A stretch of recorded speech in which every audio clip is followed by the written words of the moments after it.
Hello, YouTube. This is the Galley La Podcast, and today we are going to be reviewing One Piece manga chapter 1108, Attention World.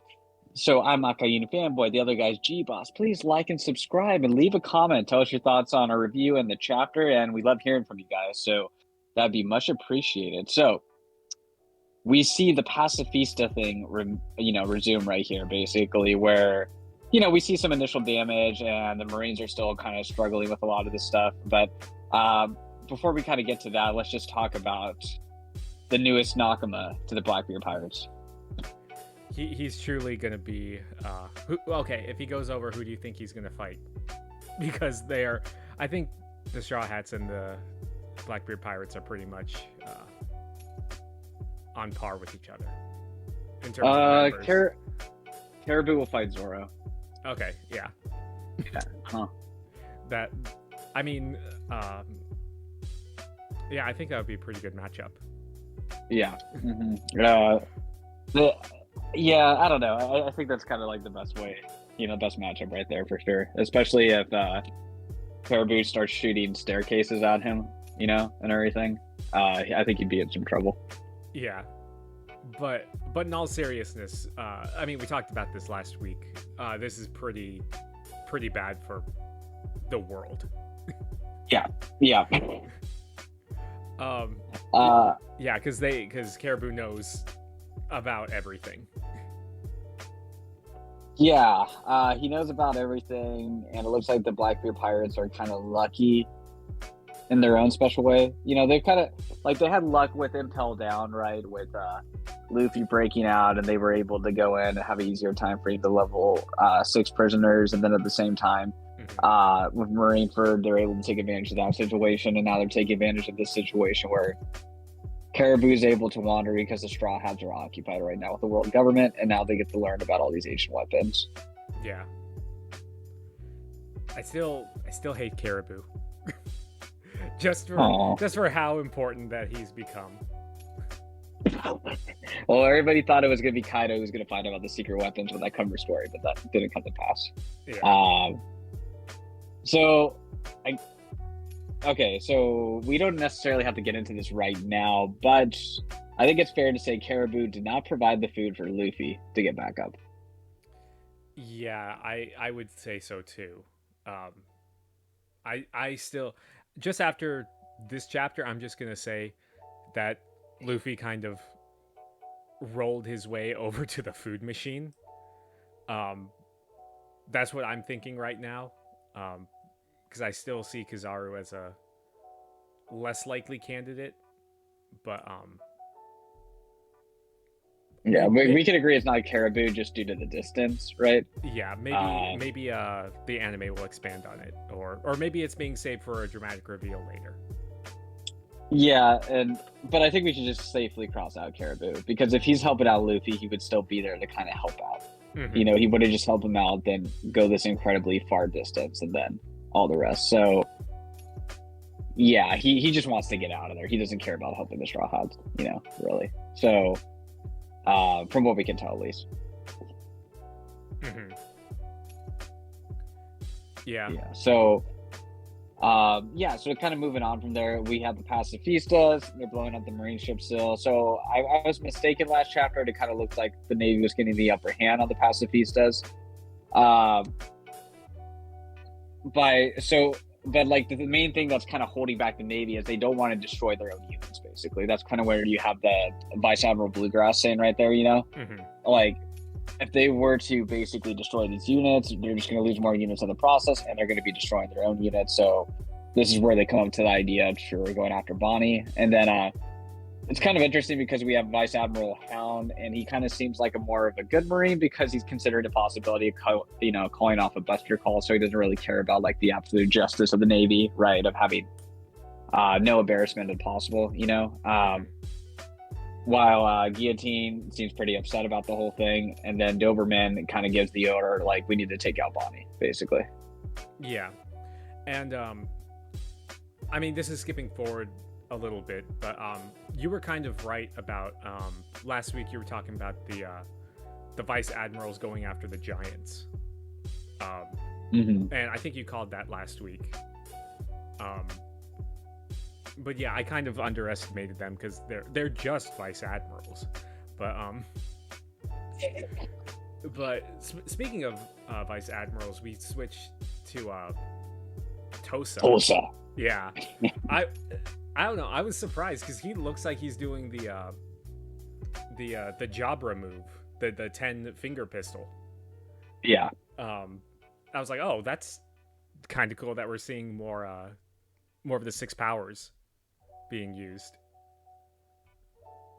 Yeah, and like in fairness to him, like I'm just gonna say this for both Kizaru and Tosa, they both got jumped when they were in the middle of attacking someone. You know, so like we can shit on Tosa here, but taking a Giants club where you're literally in midair attacking somebody else and all your hockey's concentrated in your hands, you're probably not going to do well in that situation. Most characters in this story, you know. So, I mean, you just kind of got to, you know. On the other hand, how did he miss Giants unless he had severe tunnel vision?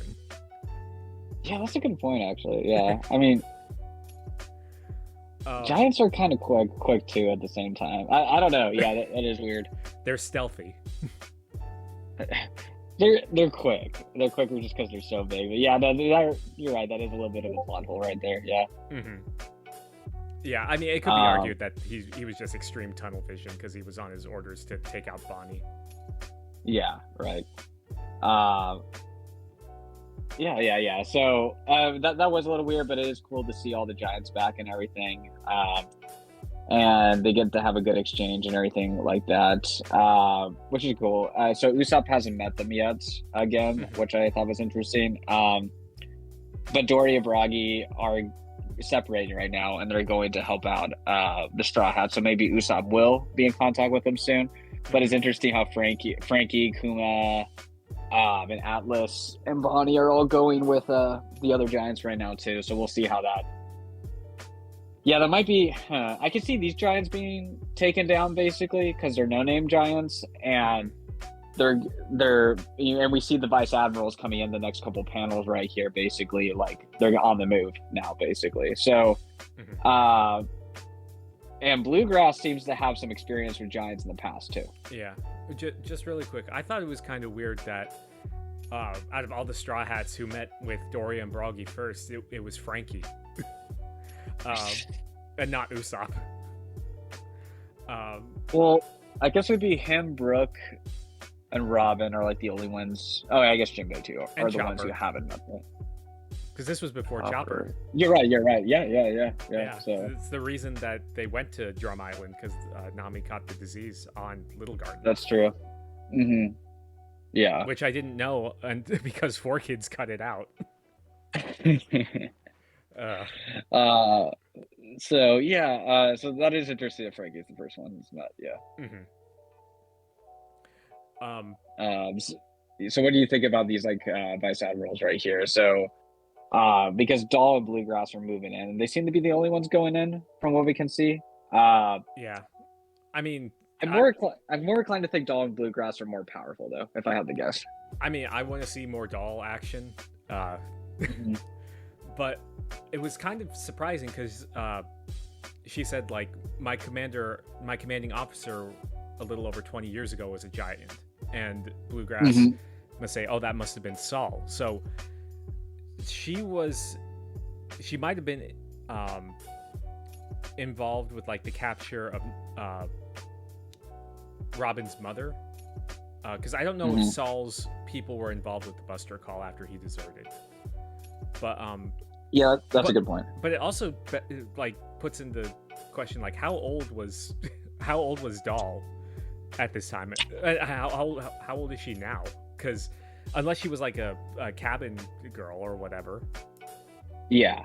Because she seems pretty young, but yeah, we got this reference to Saul, and then we got one with where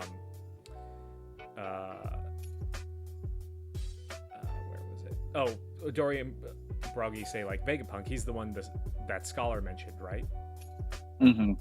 So I assume that's Saul too. Yeah. Yeah, so basically they're on the move, and they don't seem as like vicious and bloodthirsty, right? So it's gonna be kind of hard for me to see like them like killing Bonnie or anything like that, or putting her life in danger. But I can see them maybe taking down some giants, though. I think that's possible. And do you think there's a possibility that these Vice Admirals start clashing with the Straw Hats, or do we not have enough time for that? I don't know. Like, wasn't like the initial theory was like one Vice Admiral for each Straw Hat, basically. I don't know if we would go that far, because it only looks like Doll and Bluegrass are going to the island. But and one's already down, and Zoro is more than occupied with Lucci right now. Yeah, that's true. In the official translation, I think Lucci called Zoro dead weight. Yep. Which was kind of funny. And Sandman said they're both equally exhausted right now. Yeah. One shot. But anyway, I think that Doll and Bluegrass are going to go after the giants and maybe take them out. I mean, just based on like what we saw with Tosa. Like, if Tosa wasn't just fixated on Bonnie, I think if he was going like head on against the giant, like one-on-one, I think he might have done better than being blindsided.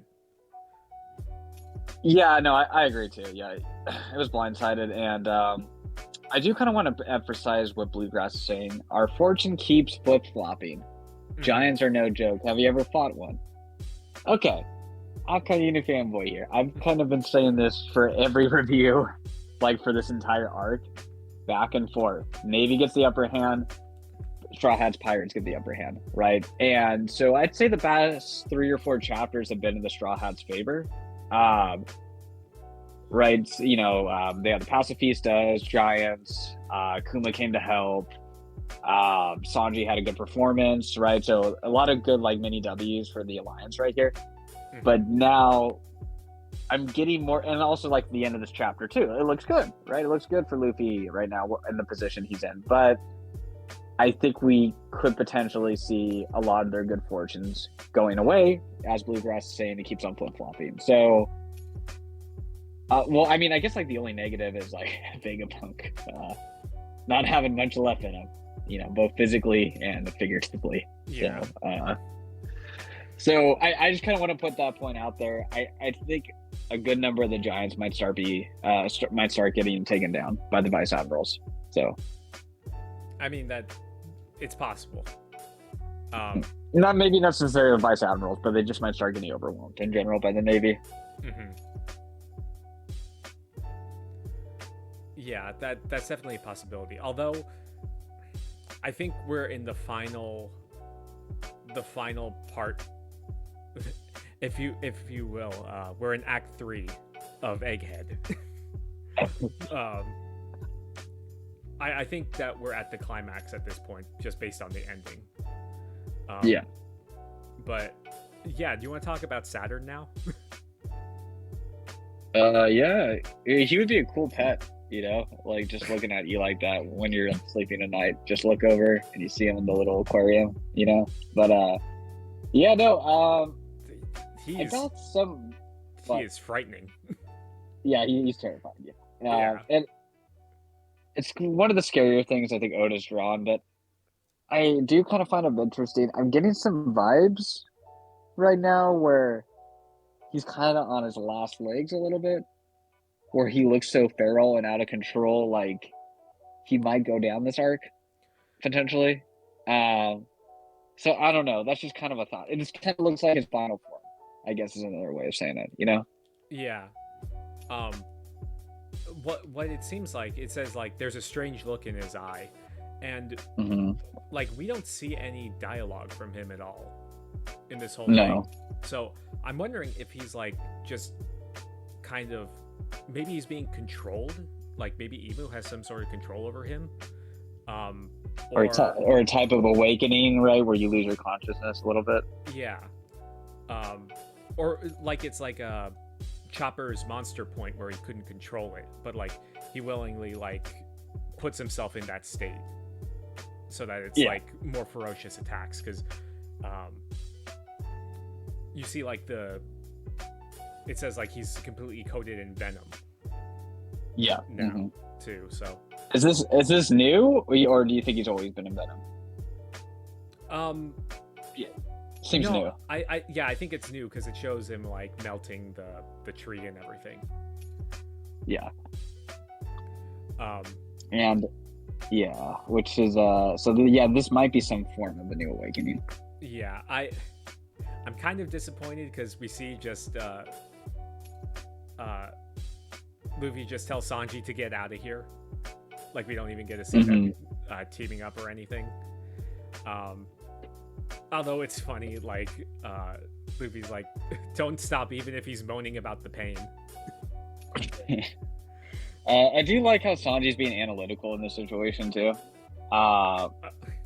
He kind of sees the look in the eyes and everything, and he notices the venom, right? While Luffy's just kind of jumping around a little bit, goofing off.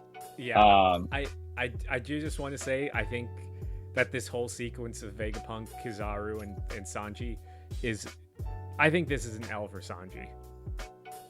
Like, he lets Vegapunk get stabbed, and then he's like, "Oh, I'm sorry, Vegapunk," and then he just takes off again. And like, even when he was like to Bonnie, he's like, "Don't worry, I won't let him get hurt," and he lets him get hurt twice within the span of 3 chapters, like mortally stabbed twice. Right, yeah. No, I agree. No, I will say, in fairness to Sanji, like, they were just, dodging Saturn's like crazy awakened attacks, and then you just kind of have an admiral standing around, where right, like, you could kind of be like, well, Luffy, why didn't you stop Kizaru? Because Sanji has Vegapunk in his hands, so yeah, but I think it's just kind of like it's kind of like one of those situations, because Sanji's occupied, like he's carrying someone, and then if you have someone with like a light fruit charging at you and carrying someone, like you're just in a bad situation at that point, and I assume you're still dodging the venom attacks from Saturn and everything too. So I think you're just kind of like in an impossible situation for Sanji when you have these two guys there. I think in a way Luffy should have been putting on a better show with defending them, to be honest, because like I said, Sanji's preoccupied. Yeah. But I have a crazy crackpot theory here though.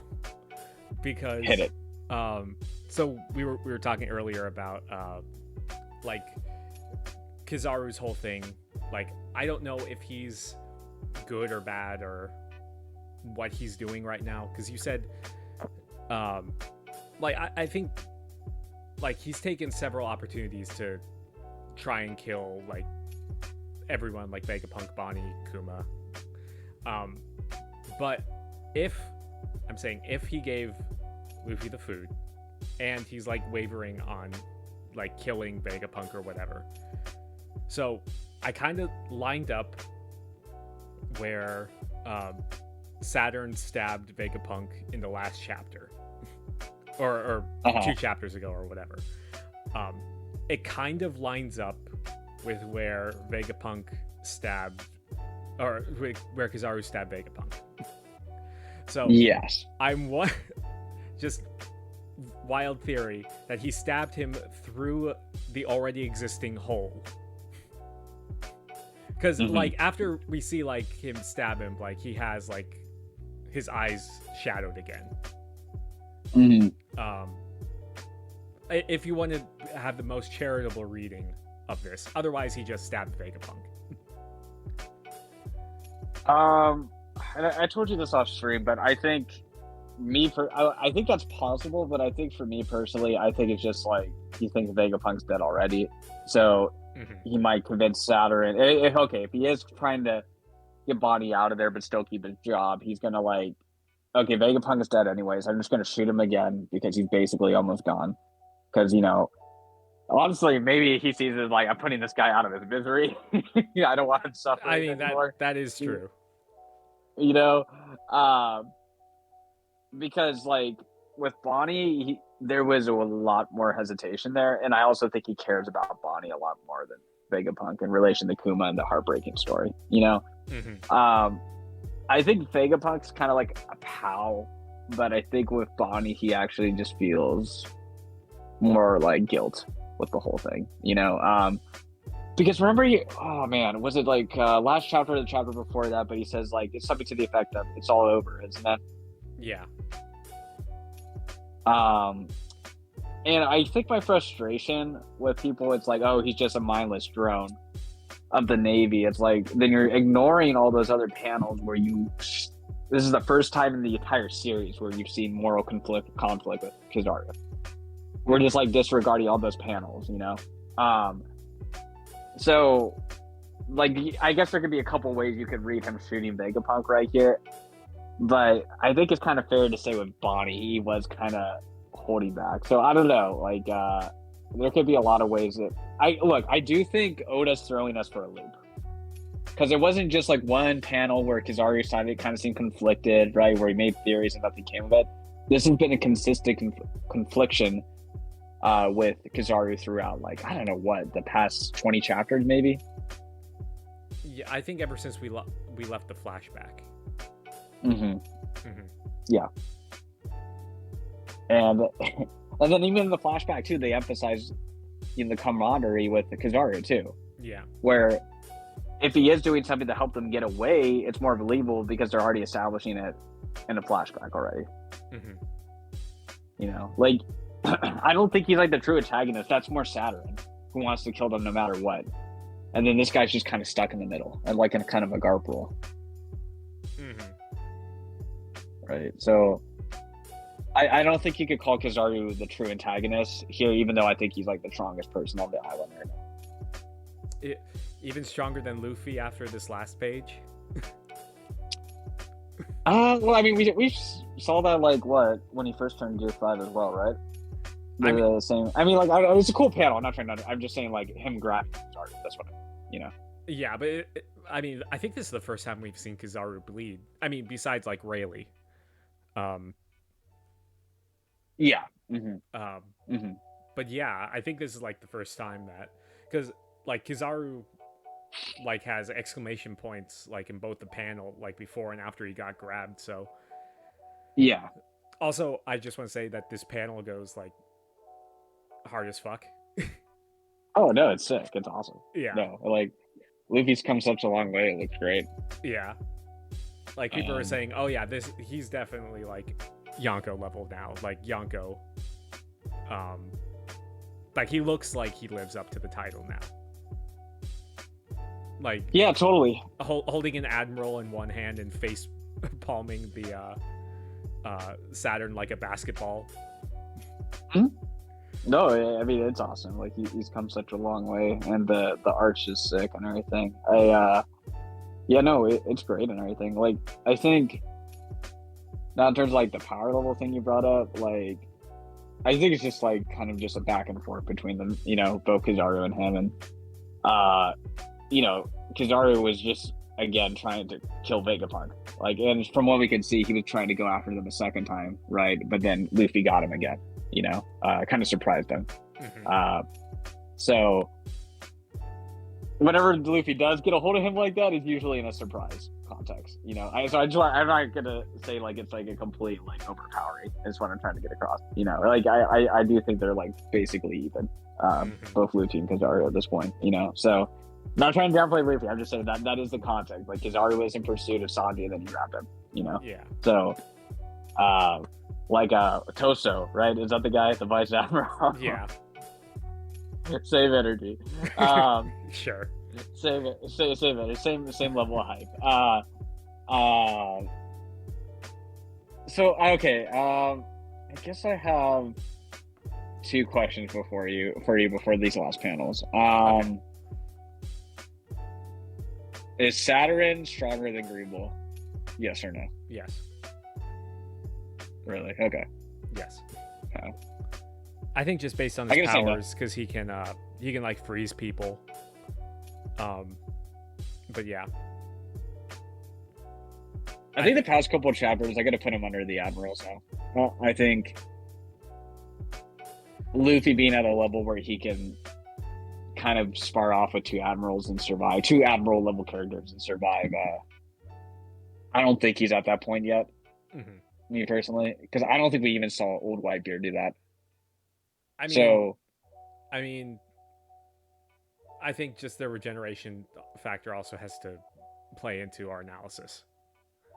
Yeah, but yeah, I think it's more of a gimmick thing though. Like once you figure out the way around it, you beat him, kind of thing. I don't know. That's just that there. you mean like a Logia? How do you like Crocodile's the only Logia we've seen go down in the series? I mean, like, it's rare they go down. Yeah. But okay. And then my second question is, do you think Chopper's going to heal Vegapunk? I forgot about Chopper. Honestly, Chopper has done like nothing this whole time skip. I forget that he's really... The pill. Oh no, that wasn't even him. That was the goat doctor.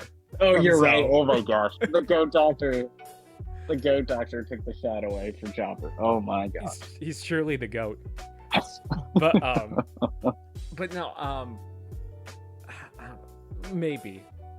But honestly, I don't think that Vegapunk's gonna make it out of Egghead. Especially after this. If Kizaru stabbed him again, like, that's like 2 mortal blows right there. And just based on the end of this chapter, it seems like... do you want to get into that now? Yeah, so I'm just, more inclined to think, yeah, he's not going to get healed by Chopper because of this last panel right here.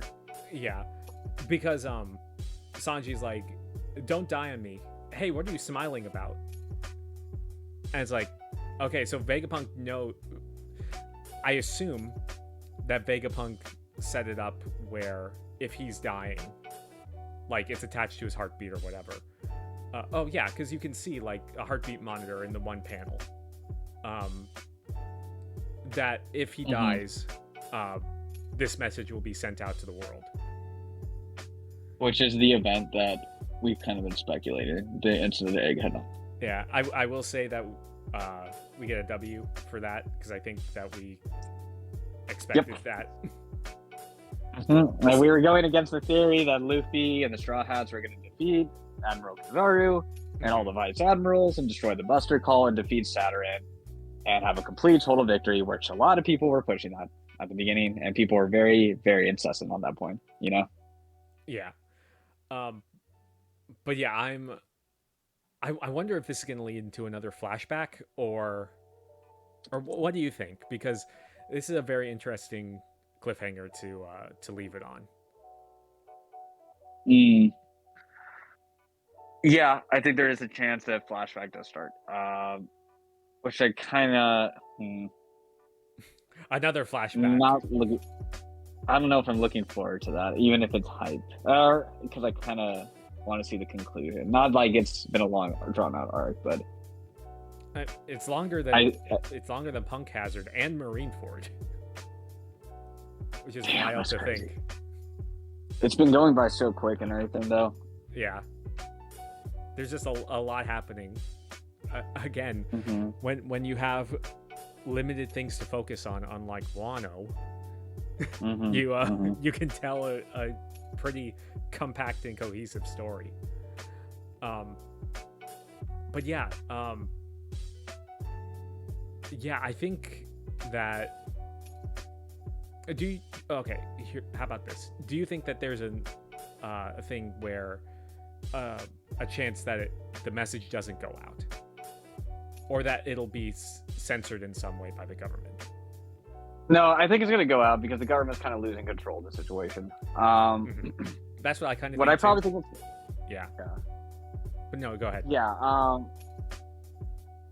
It kind of just hit me right now. So what I think is going to happen is, fine. I can put myself out there, even though I might get clowned on for this.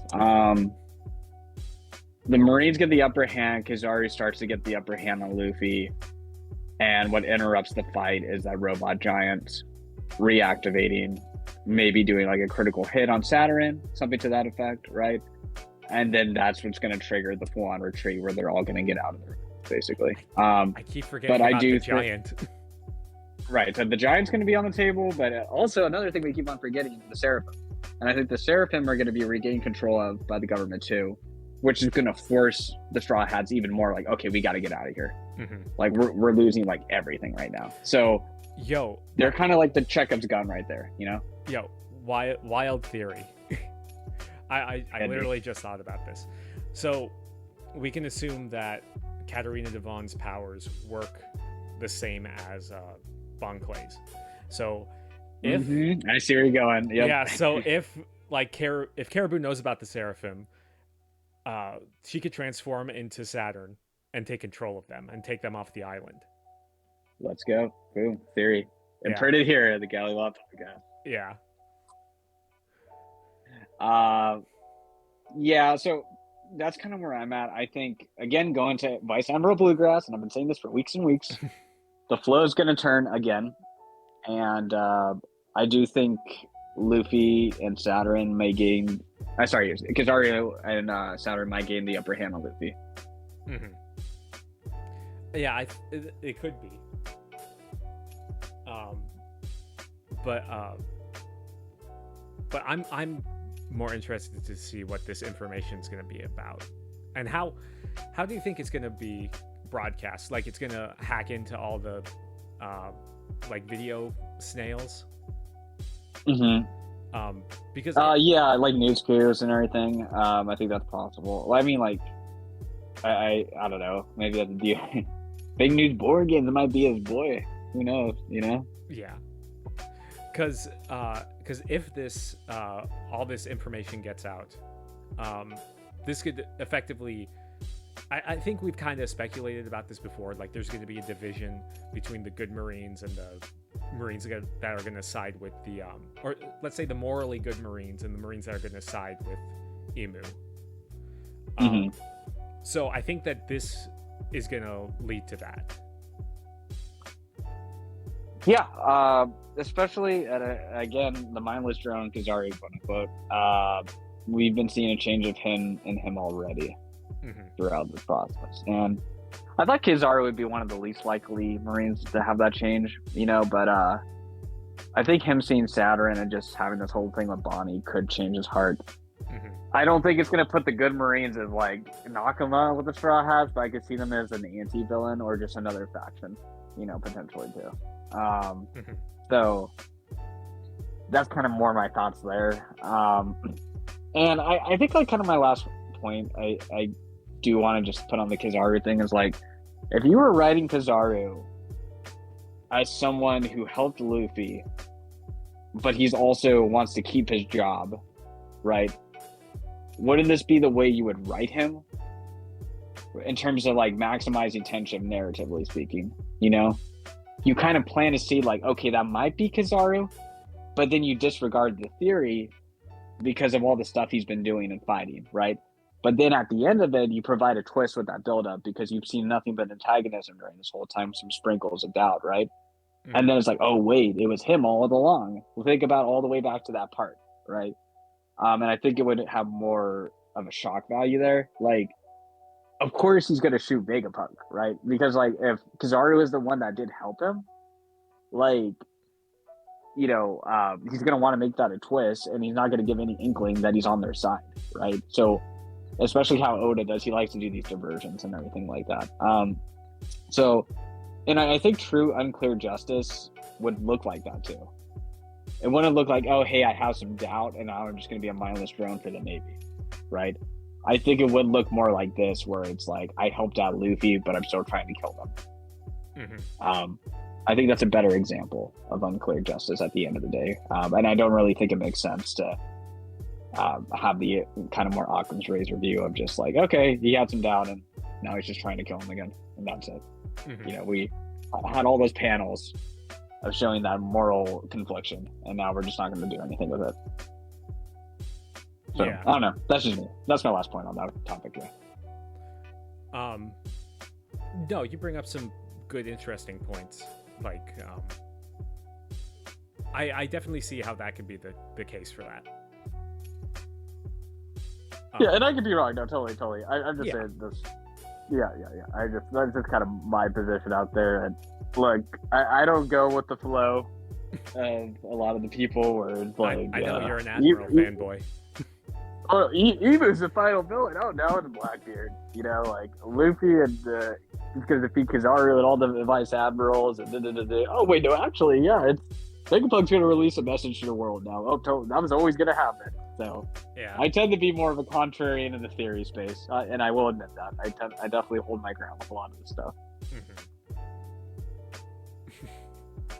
So, anyways, yeah. So that's just my final position on that, I guess. But yeah, no. Anyways, I thought it was like a terrific chapter, though. That Luffy Saturn panel was really good. Yeah, especially Saturn just like getting owned like that. That was great. Yeah, it's that look in his eye that like something's off with him.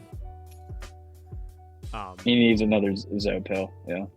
Yeah, but And again, no chapter. This is like 3 weeks in a row. No break. We are so back. Yeah. But yeah, that's all I have to say about this chapter. Really good. Just really quick question. How many? I predict that this arc's gonna end by 1,115. What do you think? Damn, that quick, huh? 7 more chapters? 125. You can put me down for that. Okay. That's our predictions. Yeah. Okay. That's fine. Yeah. I think there's 2, especially there's a flashback. I don't think that's going to happen. Yeah, flashback would definitely extend it a bit, but yeah. For sure. All right, cool. Well, everyone, please like and subscribe if you have not. Hit the bell if you want to get some notifications for us, and leave a comment. Love to hear your thoughts on this chapter and everything. And thank you again for listening. We always appreciate you guys, and thank you for like the increased interaction you've been showing with the channel. It's always good to hear from you. So, anyways, we're gonna sign off. This is the Galley La Podcast. Peace. See ya.